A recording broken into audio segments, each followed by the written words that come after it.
തച്ചോളി ഒതേനൻ ഭാഗം 4. തലക്കൊയ്ത്തിൻ്റെ അരങ്ങേറ്റം. ഒരിക്കൽ ലോകനാർക്കാവിലെ കുളിയും തൊഴലും കഴിഞ്ഞ് തച്ചോളി ഒതേനൻ തൻ്റെ മിത്രമായ കണ്ടാച്ചേരി ചാപ്പനുമൊത്ത് വളയം എന്ന ദേശത്തേക്ക് പുറപ്പെട്ടു. അന്ന് അവിടുത്തെ കാവിൽ പൂരമഹോത്സവമായിരുന്നു. വഴിനീളെ പല തമാശകളും പറഞ്ഞ് യാത്ര തുടർന്ന അവർ ഒരു വയൽ വരമ്പത്തെത്തി. നോക്കെത്താ ദൂരം നീണ്ടുപോകുന്ന വയൽ വരമ്പത്തുകൂടി ഒരാൾക്ക് പിന്നാലെ ഒരാളായി അവർ ബഹുദൂരം നടന്നു. വരമ്പിന് വീതി തീരെ കുറവായതിനാൽ ഒരാൾക്ക് മാത്രമേ നേരെ നടന്നു പോകുവാൻ സാധിക്കുമായിരുന്നുള്ളൂ. അപ്പോഴാണ് വരമ്പിൻ്റെ മറുതലക്കിൽ നിന്ന് ചില ആളുകൾ ഒന്നിനു പിൻപേ ഒന്നായി നടന്നു വരുന്നത് ഒതേനൻ കണ്ടത്. ചാപ്പ, ആരൊക്കെയോ എതിരെ വരുന്നുണ്ടല്ലോ, ഒതേനൻ ചോദിച്ചു. മനസ്സിലായില്ലേ? പയ്യനാടൻ ചിണ്ടൻ നമ്പ്യാരും ശിഷ്യരുമാണ്, ചാപ്പൻ മറുപടി പറഞ്ഞു. ഓഹോ, പേര് കേട്ട കളരി ഗുരുക്കൾ പയ്യനാടൻ നമ്പ്യാരല്ലേ? അതെ, ആളൊരു മുൻകോപിയും അഹങ്കാരിയുമാണ്. അംഗങ്ങൾ പലതും ജയിച്ചിട്ടുള്ള ആളുമാണ്, ചാപ്പൻ പറഞ്ഞു. ആയിക്കോട്ടെ, ഇങ്ങോട്ടെടുത്താൽ അങ്ങോട്ട് വിട്ടുകൊടുക്കാൻ തീരുമാനിച്ചിട്ടില്ല, ഒതേനക്കുറുപ്പ് പറഞ്ഞു. ഇരു കൂട്ടരിൽ ആരെങ്കിലും ഒന്ന് വയലിലേക്കിറങ്ങി വഴിമാറിക്കൊടുക്കാതെ മുമ്പോട്ട് എങ്ങനെ പോകും? ചാപ്പൻ ചോദിച്ചു. പയ്യനാടൻ ചിണ്ടൻ നമ്പ്യാർ പാടത്തേക്കിറങ്ങി വഴിമാറി തരേണ്ടി വരും. തച്ചോളി ഒതേനൻ വഴിവിട്ട് സഞ്ചരിക്കുവാൻ നിശ്ചയിച്ചിട്ടില്ല. നമ്പ്യാർ ആളൊരു എട്ടടി മൂർഖനാ, ചാപ്പൻ ഒതേനനെ ഓർമ്മിപ്പിച്ചു. എങ്കിൽ തച്ചോളി ഒതേനൻ എട്ടടി മൂർഖനെ വിഴുങ്ങുന്ന രാജവെമ്പാലയായി മാറും. നമ്പ്യാരെ പാടത്തെ ചെളിയിലേക്ക് ഇറക്കിയിട്ട് നേർവഴി ഒതേനൻ അങ്ങ് പോകും, ഒതേനൻ തറപ്പിച്ച് പറഞ്ഞു. അപ്പോൾ ഈ ചാപ്പനോ? തലയുള്ളിടത്ത് വാലും ഉണ്ടായിരിക്കുമല്ലോ. ഇങ്ങനെ പറഞ്ഞിട്ട് ഒതേനൻ ഉറക്കെ ചിരിച്ചു. അപ്പോൾ സമീപത്തെത്തിയിരുന്ന ചിണ്ടൻ നമ്പ്യാർക്ക് അവർ തന്നെ പരിഹസിച്ച് ചിരിക്കുന്നതായി തോന്നി. അയാൾ കോപം പൂണ്ട് പല്ലുകൾ ഞെരിച്ചു. എന്നിട്ട് കലി കയറി അലറി. വഴി മാറി തരിനടാ വിവരദോഷികളെ! മര്യാദ വിട്ട് സംസാരിച്ചാൽ നാവരിഞ്ഞ് നിലത്തിട്ട് മിണ്ടാട്ടം മുട്ടിക്കും. ഉരുളയ്ക്ക് ഉപ്പേരി എന്നതുപോലെ ഒതേനൻ മറുപടി കൊടുത്തു. നാവരിയാൻ പോയിട്ട് ഈ ചിണ്ടൻ നമ്പ്യാരുടെ ഒരു രോമം ചെരച്ചു കളയാൻ മാത്രം മൂർച്ച നിന്റെ അരിവാളിനുണ്ടാവില്ലട പയ്യനെ. അത് അനുഭവിച്ചറിയുമ്പോൾ മനസ്സിലാകും. മര്യാദയ്ക്ക് വഴിമാറി നിൽക്കിൻ, എനിക്ക് പോകാൻ തിടുക്കമുണ്ട്. അതേക്കുറിച്ചോർത്ത് നീ മനപ്പായസം കുടിക്കേണ്ട. നിന്റെ ഏട്ടനൊരുത്തനുണ്ടല്ലോ, കോമപ്പൻ. അവൻ പോലും ഈ ചിണ്ടൻ നമ്പ്യാരെ കാണുമ്പോൾ ഓച്ചാനിച്ചേ നിൽക്കാറുള്ളൂ. അതൊരു തഴക്കമായിട്ട് കരുതി ഈ ഒതേനനെ അളക്കാൻ നോക്കേണ്ട. എനിക്ക് വഴിമാറിക്കൊടുത്ത് ശീലമില്ല. മാർഗതടസ്സം തട്ടിമാറ്റി മുന്നോട്ട് പോകാറാണ് പതിവ്. മുളച്ച് 3 നാളായപ്പോഴേക്കും ഇത്ര ധിക്കാരമോ? വർദ്ധിച്ച കോപത്തോടെ നമ്പ്യാരും ശിഷ്യന്മാരും ഒതേനൻ്റെ തൊട്ടടുത്തെത്തി. ലവലേശം കുലുക്കം കൂടാതെ ഒതേനൻ പാടവരമ്പത്ത് പാറ പോലെ ഉറച്ചു നിന്നു. ഒതേനൻ്റെയും നമ്പ്യാരുടെയും മാറോട് മാറുരുമി കൂട്ടിമുട്ടി. ആ ആഘാതത്തിൽ ഇരുവരും കാലിടറി വയൽ വരമ്പത്തിൽ നിന്ന് താഴേക്ക് തെറിച്ചു വീണു. ക്ഷണനേരത്തിൽ ചിണ്ടൻ നമ്പ്യാർ പിടഞ്ഞെഴുന്നേറ്റ് വയൽ വരമ്പത്ത് കയറി നിലയുറപ്പിച്ചു. തച്ചോളി ഒതേനനും ഒപ്പമെത്തി. എടാ കൊച്ചനെ, പോയി സമപ്രായക്കാരോട് വഴക്കിടാൻ നോക്ക്. പ്രായത്തിൽ കവിഞ്ഞ ശൂരത്വം കാട്ടാൻ തുനിഞ്ഞാൽ കഴുത്തിന് മീതെ തല കാണില്ല, സൂക്ഷിച്ചോ. പ്രായവും പെരുമയും പറഞ്ഞ് പേടിപ്പിക്കാൻ നോക്കേണ്ട. ഇങ്ങോട്ട് പെരുമാറുന്നത് പോലെ തിരിച്ച് അങ്ങോട്ടും കിട്ടുമെന്ന് ഓർക്കുന്നത് നല്ലതാണ്. നിനക്ക് അത്രയ്ക്ക് ധിക്കാരമോ? ധിക്കാരമെന്നോ അഹങ്കാരമെന്നോ എങ്ങനെ വേണമെങ്കിലും വ്യാഖ്യാനിക്കാം. എന്നാൽ ചിണ്ടൻ നമ്പ്യാരുടെ മുമ്പിൽ ഈ തച്ചോളി ഒതേനൻ തോറ്റുമടങ്ങുമെന്ന് മാത്രം വ്യാമോഹിക്കേണ്ട. എട ചെക്ക, വടി വെട്ടിത്തന്ന് അടിമേടിക്കാൻ തന്നെ തീരുമാനിച്ചുവല്ലേ? കാണാൻ പോകുന്ന പൂരമല്ലേ, അത് പറഞ്ഞു പെരുപ്പിച്ച് കാട്ടുന്നതെന്തിന്? ഒതേനൻ ചോദിച്ചു. അത് കേട്ട് ചിണ്ടൻ നമ്പ്യാർ കലി പൂണ്ട് പറഞ്ഞു. എന്നാൽ എനിക്ക് നിന്റെ മേക്കരുത്തും കൈക്കരുത്തും ഒന്ന് പരീക്ഷിച്ചറിയണം. സമ്മതം, സമ്മതം, 100 വട്ടം സമ്മതം. എപ്പോഴാകാമെന്ന് പറഞ്ഞാൽ മതി. ശരി, അങ്ങനെ തന്നെ. അടുത്ത ബുധനാഴ്ച നീയും നിന്റെ കൂട്ടരും പൊന്നിയത്ത് അങ്കകളരിയിൽ എത്തണം. അവിടെ വെച്ച് നിന്റെ ഗർവം നാം ശമിപ്പിക്കുന്നുണ്ട്. എന്നാൽ അങ്ങനെ തന്നെ. പക്ഷേ ഒരു കാര്യം, മുൻവിധി തെറ്റിപ്പോകുമെന്ന് ഉറപ്പിച്ചോളീൻ. അങ്ങനെ വാക്ക് തർക്കം മൂത്ത് അംഗം കുറിച്ച് തച്ചോളി ഒതേനനും ചിണ്ടൻ നമ്പ്യാരും വന്ന വഴിയെ തന്നെ തിരികെ പോയി. പുകഴ്പെറ്റ പയ്യനാടൻ ചിണ്ടൻ നമ്പ്യാരുമായി തൻ്റെ അനുജൻ ഒതേനൻ അംഗം കുറിച്ചിരിക്കുന്നു എന്ന വാർത്ത കേട്ട് കോമക്കുറുപ്പ് പേടിച്ചു വിറച്ചു. അംഗങ്ങൾ പലതും ജയിച്ച് എതിരില്ലാ ജേതാവായി നാട് വിറപ്പിച്ച് നടക്കുന്ന അനുഭവസമ്പന്നനായ പയ്യനാടൻ പടക്കുറുപ്പ് എവിടെ? കളിതമാശകൾ വിട്ടുമാറിയിട്ടില്ലാത്ത കൗമാരപ്രായക്കാരനായ തൻ്റെ പൊന്നനുജൻ ഒതേനൻ എവിടെ? ഏതായാലും ഇതൊരു വല്ലാത്ത സാഹസമായി പോയി. ഇങ്ങനെ ഓരോന്ന് ചിന്തിച്ച് കോമക്കുറുപ്പ് വിഷമിച്ചിരിക്കുമ്പോഴാണ് എന്തൊക്കെയോ തമാശകൾ പറഞ്ഞു ചിരിച്ചുകൊണ്ട് ഒതേനനും ചാപ്പനും കൂടി തറവാടിൻ്റെ പൂമുഖത്ത് വന്നു ചേർന്നത്. ജ്യേഷ്ഠനെ കണ്ടപാടെ രണ്ടുപേരും നല്ല പിള്ളകൾ ചമഞ്ഞ് അകത്തേക്ക് കയറുവാൻ ഭാവിച്ചു. ഒതേന, കോമക്കുറുപ്പ് വാത്സല്യത്തോടെ വിളിച്ചു. എന്തോ?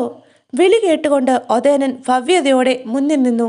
അയാളുടെ പിന്നിൽ വന്ന് ചാപ്പനും മറഞ്ഞു നിന്നു. ഞാൻ കേട്ടത് വാസ്തവമാണോ? പയ്യനാടൻ ചിണ്ടൻ നമ്പ്യാരുമായി നീ അംഗം കുറിച്ചുവോ? ഉവ്, അയാൾ വെല്ലുവിളിച്ചു. ഞാനത് സ്വീകരിച്ചു. തച്ചോളി തറവാട്ടിലുള്ളവരെ കൊച്ചാക്കുവാൻ നോക്കിയാൽ അത് വകവെച്ചു കൊടുത്തുകൂടല്ലോ. എൻ്റെ കാവിലമ്മേ, പയ്യനാടൻ ഗുരുക്കൾ ആരാണെന്ന് നിനക്കറിയാമോ? നേരിൽ കണ്ടപ്പോൾ അയാൾ ഒരു തികഞ്ഞ അഹങ്കാരിയാണെന്ന് എനിക്ക് തോന്നി. ഒതേന, അരുത്. അയാളുമായി നീ അംഗം വെട്ടരുത്. അയാൾ 12 കളരികൾക്ക് ആശാനാണ്. ഇരുന്നിട്ടും നിന്നിട്ടും 12 അടവുകളും പയറ്റിത്തെളിഞ്ഞിട്ടുള്ളവനാണ്. പേരും പെരുമയുമുള്ള പടക്കുറുപ്പന്മാർക്കെല്ലാം അയാളെ പേടിയാണ്. ഈ അംഗത്തിൽ നിന്ന് നീ പിന്മാറണം. ജ്യേഷ്ഠൻ എന്തു പറഞ്ഞാലും ഞാൻ അനുസരിക്കാം. പക്ഷേ പയ്യനാടൻ നമ്പ്യാരെ പേടിച്ച് അംഗം ഉപേക്ഷിക്കണമെന്ന് മാത്രം പറയരുത്. അനുജ, ഈ ലോകത്ത് മറ്റാരെക്കാളും കൂടുതലായി നിന്നെ സ്നേഹിക്കുന്നവനാണ് ഈ ജ്യേഷ്ഠൻ. നിനക്ക് എന്തെങ്കിലും ആപത്ത് സംഭവിച്ചാൽ എനിക്ക് സഹിക്കില്ല. ദയവായി ഞാൻ പറയുന്നത് നീ അനുസരിക്കണം. നീ പോയി ഒരു പണക്കിഴി ചിണ്ടൻ നമ്പ്യാർക്ക് കാഴ്ചവെച്ച് അയാളോട് മാപ്പ് പറയണം. അതിലും ഭേദം ജ്യേഷ്ഠൻ തന്നെ എന്നെ ചിരച്ഛേദം ചെയ്യുന്നതായിരിക്കും. അനുസരണ കെട്ട അനുജനെ അഭിമാനിയായ ഒരു ജ്യേഷ്ഠൻ ഗളച്ഛേദം ചെയ്തുവെന്ന സംതൃപ്തിയോടെ എനിക്ക് മരിക്കാമല്ലോ. ഒതേന, അതെ ജ്യേഷ്ഠ. എതിരാളിയുടെ കാൽക്കൽ വീണ് മാപ്പപേക്ഷിച്ച് ഭീരുവായി പ്രാണൻ രക്ഷിക്കുന്നതിലും ഭേദം അങ്കത്തട്ടിൽ വീറോടെ പൊരുതി വീരമൃത്യു വരിക്കുന്നതാണ്. ഇപ്രകാരം ഒതേനൻ തൻ്റെ ദൃഢനിശ്ചയം ജ്യേഷ്ഠനെ അറിയിച്ചിട്ട് അവിടെ നിന്നും ഇറങ്ങിപ്പോയി. ചാപ്പനും പുറത്തേക്കിറങ്ങി. കോമക്കുറുപ്പ് തളർന്നിരുന്നു. തറവാട്ടിൽ നിന്നിറങ്ങിയ ഒതേനൻ ലോകനാർ കാവിൽ പോയി കുളിച്ചു തൊഴുത് പ്രാർത്ഥിച്ചു. തച്ചോളി തറവാട്ടിലെ സന്തതികൾക്ക് അപമാനമുണ്ടാക്കാതെ കാത്തു രക്ഷിക്കണേ. കോലത്തു നാട്ടിൽ ആ വാർത്ത കാട്ടുതീ പോലെ പടർന്നു. തച്ചോളി ഒതേനനും പയ്യനാടൻ ചിണ്ടൻ നമ്പ്യാരും അംഗം കുറിച്ചിരിക്കുന്നു. നാട്ടുകാർക്കൊക്കെ ചിണ്ടൻ നമ്പ്യാരെ പേടിയായിരുന്നു. അഹങ്കാരിയായ അയാളെ വെറുപ്പായിരുന്നു. അയാൾക്കൊരു എതിരാളി ഉണ്ടായതിനെക്കുറിച്ചോർത്ത് അവർ സന്തോഷിച്ചു. പുത്തരി അംഗത്തിൽ തച്ചോളി മാണിക്കോത്ത് തറവാട്ടിൽ ഒതേനൻ വിജയിക്കണമേ എന്നവർ പ്രാർത്ഥിച്ചു. തച്ചോളി തറവാട്ടിൽ നിന്നിറങ്ങിയ ഒതേനൻ്റെ മനസ്സ് വല്ലാതെ അസ്വസ്ഥമായിരുന്നു. സ്നേഹസമ്പന്നനായ ജ്യേഷ്ഠൻ്റെ മനസ്സ് താൻ വേദനിപ്പിച്ചുവോ? ചിണ്ടൻ നമ്പ്യാരുമായി അംഗം കുറിക്കേണ്ടി വന്നത് മനഃപൂർവ്വമായിരുന്നില്ലല്ലോ. ഒരാൾ വെല്ലുവിളിക്കുമ്പോൾ അത് കേട്ട് പ്രതികരിക്കാതിരിക്കുന്നത് ഭീരുത്വമല്ലേ? അഹങ്കാരിയായ അയാളോട് മാപ്പ് യാചിച്ച് അംഗത്തിൽ നിന്ന് പിന്മാറുന്നതിലും ഭേദം നേർക്ക് നേർ നിന്ന് അംഗം വെട്ടി മരിക്കുന്നതല്ലേ? ഏതായാലും ചിണ്ടൻ നമ്പ്യാരുമായുള്ള അംഗം കഴിയുന്നതുവരെ ഇനി തറവാട്ടിലേക്ക് മടക്കമില്ല. ഇങ്ങനെ നിശ്ചയിച്ച തച്ചോളി ഒതേനൻ നാട്ടിലെ പുകഴ്പെറ്റ അംഗച്ചേകവരായ പയ്യമ്പള്ളി ചന്തുഗുരുക്കളുടെ വസതിയിലേക്ക് നടന്നു. പയ്യമ്പള്ളി ചന്തുവിൻ്റെ നേർപ്പെങ്ങൾ കുഞ്ഞിമാധു ഒതേനനെ സ്വീകരിച്ചിരുത്തി. ഒതേനൻ ചന്തുഗുരുക്കളോട് തൻ്റെ അവസ്ഥ പറഞ്ഞു കേൾപ്പിച്ചു. അന്നു തൊട്ട് പയ്യമ്പള്ളി ചന്തുഗുരുക്കൾ അംഗം വെട്ടിലെ പല പുതിയ അടവുകളും തച്ചോളി ഒതേനനെ പഠിപ്പിച്ചു തുടങ്ങി. പയ്യനാടൻ ചിണ്ടൻ നമ്പ്യാർ അസാമാന്യ അംഗച്ചേകവനും തന്ത്രശാലിയും സൂത്രക്കാരനുമായിരുന്നതിനാൽ അധികമാരും അഭ്യസിച്ചിട്ടില്ലാത്ത ചില നൂതന പയറ്റുകൾ, തന്ത്രങ്ങൾ ചന്തുഗുരുക്കൾ തച്ചോളി ഒതേനനെ അഭ്യസിപ്പിച്ചു. അംഗം കുറിക്കപ്പെട്ടിരുന്ന 8-ാം നാൾ സമാഗതമായി. പയ്യമ്പള്ളി ചന്തുഗുരുക്കളുടെ അംഗക്കളരിയിൽ നിന്ന് തച്ചോളി ഒതേനന്റെ പടപ്പുറപ്പാടായി. പയ്യമ്പള്ളി ചന്തവും കോമക്കുറുപ്പും ഒതേനന്റെ ഇരുവശങ്ങളിലും കണ്ടാച്ചേരി ചാപ്പൻ പിന്നിലുമായി നമ്പ്യാരുടെ മയ്യഴി കളരിയിലേക്ക് നടന്നു. പൊന്നിയത്ത് അംഗക്കളരിയിൽ കാവിലമ്മയെയും കളരി ഭഗവതിയെയും വന്ദിച്ച് തച്ചോളി ഒതേനൻ വലതുകാലെടുത്ത് വെച്ച് അംഗക്കളരിയിലേക്ക് പ്രവേശിച്ചു. തൊട്ടു പിന്നാലെ വർദ്ധിച്ച ഗർവോടെ വാൾ ചുഴറ്റിക്കൊണ്ട് പയ്യനാടൻ ചിണ്ടൻ നമ്പ്യാരും അങ്കത്തട്ടിലേക്ക് ചാടിക്കയറി. പിന്നീട് താളം ചവിട്ടി പോർവിളി തുടങ്ങി. ആചാരമനുസരിച്ച് പ്രാരംഭ പൊയ്ത്ത് നടത്തി. ആചാരപ്പൊയ്ത്ത് ആവേശമായി മാറിയപ്പോൾ പൊയ്ത്തിന്റെ വേഗത വർദ്ധിച്ച് ചുവടുകൾ ചടുലമായി.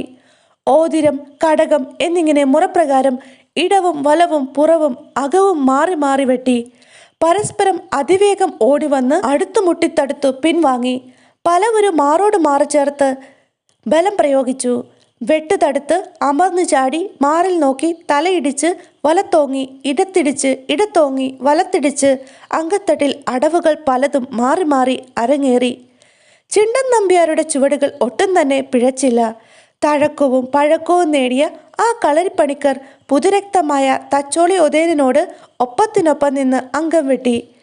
തച്ചോളി മാണിക്കോത്ത് തറവാട്ടിലെ അഭിമാനഭാജനമായ ഒതേനക്കുറുപ്പാകട്ടെ അങ്കത്തട്ടിലുടനീളം ചിണ്ടൻ നമ്പ്യാരെ പിന്തുടർന്ന് അതിവേഗത്തിൽ പാറിപ്പറന്ന് മിന്നൽ പിണരെന്നതുപോലെ തൻ്റെ കരവാൾ ചുഴറ്റിക്കൊണ്ടിരുന്നു.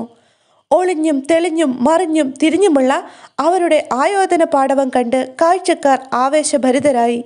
അവർ ആർപ്പുവിളികളാലും കരഘോഷങ്ങളാലും പടനായകന്മാരെ പ്രോത്സാഹിപ്പിച്ചു. മേളക്കാർ അംഗചേകവന്മാരുടെ ചുവടുവയ്പ്പുകൾക്കനുസൃതമായി വാദ്യങ്ങൾ മുഴക്കി. അങ്ങനെ നാഴികകൾ പിന്നിട്ടിട്ടും നമ്പ്യാർക്കോ തച്ചോളി ഒതേനനോ ചടവോ തളർച്ചയോ അംഗച്ചുവടുകളിൽ പിഴവുകളോ ഉണ്ടായില്ല. തുടക്കത്തിലുണ്ടായിരുന്ന വീറും വാശിയും വർദ്ധിച്ചു കാണപ്പെട്ടതേ ഉള്ളൂ. ആകാശത്ത് കത്തിജ്വലിച്ച് നിന്നിരുന്ന മധ്യാഹ്ന സൂര്യൻ സാവകാശം പടിഞ്ഞാറെ ചക്രവാളത്തിലേക്ക് ചാഞ്ഞു തുടങ്ങി. ഭൂമുഖത്ത് ഇരുട്ടി വ്യാപിക്കുന്നതിന് മുമ്പ് അംഗം ജയിച്ചിരിക്കണം. ആ വാശി ചിണ്ടൻ നമ്പ്യാരുടെയും തച്ചോളി ഒതേനന്റെയും അംഗം വെട്ടിൽ പ്രകടമായി കാണാൻ തുടങ്ങി. അമ്പരം അമ്പലത്തോടെന്നതുപോലെ, അമ്പുതി അമ്പിതിയോടെന്നതുപോലെ, അജലം അജലത്തോടെന്നതുപോലെ ഒതേനനും നമ്പ്യാരും ആവേശത്തോടെ അങ്കത്തട്ടിൽ പടവെട്ടി നിന്നു. ഇനിയും സമയം വൈകിച്ചൂടാ. ചിണ്ടൻ നമ്പ്യാർ നാളത്തെ സൂര്യോദയം കണ്ടുകൂടാ. അടവുകൾ മാറ്റി അഹങ്കാരിയായ അയാളെ മുട്ടുകുത്തിക്കുക തന്നെ. ഇങ്ങനെ മനസ്സിൽ നിശ്ചയിച്ചുകൊണ്ട് തച്ചോളി ഒതേനൻ നിന്ന നിൽപ്പിൽ പലവട്ടം അതിവേഗത്തിൽ കറങ്ങിയിട്ട് അന്തരീക്ഷത്തിലേക്ക് കുതിച്ചു പൊങ്ങി. ആ വേഗത്തിൽ തന്നെ അങ്കത്തട്ടിലിറങ്ങി നിന്ന് വേഗത്തിൽ പലവട്ടം പാദങ്ങൾ ചലിപ്പിച്ചു. പൊടിപടലം ഉയർന്നു. കാഴ്ചക്കാർ അന്താളിച്ചു. തച്ചോളി ഒതേനന്റെ പുതിയ അടവിന് മുന്നിൽ ചിണ്ടൻ നമ്പ്യാരുടെ സ്ഥിതി പരുങ്ങലിലായി. ഇനി എന്താണ് ചെയ്യേണ്ടതെന്നറിയാതെ അയാൾ ഭീതി പൂണ്ടു നിന്നു. പറന്നു പൊങ്ങിയ പൊടിപടലം അയാളെ ശ്വാസം മുട്ടിച്ചു. അങ്ങനെ പയ്യമ്പള്ളി ചന്തുഗുരുക്കൾ പഠിപ്പിച്ചു കൊടുത്ത പൂഴിക്കടകനടി തച്ചോളി ഒതേനൻ പയ്യനാടൻ ചിണ്ടൻ നമ്പ്യാരുടെ നേർക്ക് ആദ്യമായി പ്രയോഗിച്ചു. ഒടുവിൽ പൊടിപടലമൊന്നടങ്ങിയപ്പോൾ അങ്കത്തട്ടിലെ അത്ഭുതം കണ്ട് ജനങ്ങൾ ആർത്തു വിളിച്ചു. കുരുക്ഷേത്ര യുദ്ധത്തിൽ രൗദ്രഭീമൻ നീചകനായ ദുശാസനന്റെ മാറത്ത് കയറി ഇരുന്നതുപോലെ തച്ചോളി ഒതേനൻ ചിണ്ടൻ നമ്പ്യാരുടെ മാറത്ത് കയറി കലിപൂണ്ടിരിക്കുന്നു. ഒതേനൻ അത്യുച്ചത്തിലൊന്ന് അലറി. ഭയപ്പാടോടെ കാഴ്ചക്കാർ കണ്ണു ചിമ്മി. അടുത്ത നിമിഷം ഒതേനൻ കരിക്കു വെട്ടിയെടുക്കുന്ന ലാഘവത്തോടെ പയ്യനാടൻ ചിണ്ടൻ നമ്പ്യാരുടെ തല വെട്ടിമാറ്റി. ഉഗ്രപ്രതാപിയായ ചിണ്ടൻ നമ്പ്യാരുടെ തല കന്നി അംഗക്കാരനായ തച്ചോളി ഒതേനൻ കൊയ്തെടുത്തിരിക്കുന്നു. ചുണക്കുട്ടനായ തച്ചോളി ഒതേനന്റെ ആയോധന പാടവത്തിന് മുന്നിൽ ജനം കോരിത്തെരിച്ച് ശിരസ് നമിച്ചു നിന്നു. പിന്നീട് അവർ ജയ ജയാരവത്തോടെ ഒതേനനെ തച്ചോളി മാണിക്കോത്ത് തറവാട്ടിലേക്ക് ഘോഷയാത്രയായി കൊണ്ടുപോയി.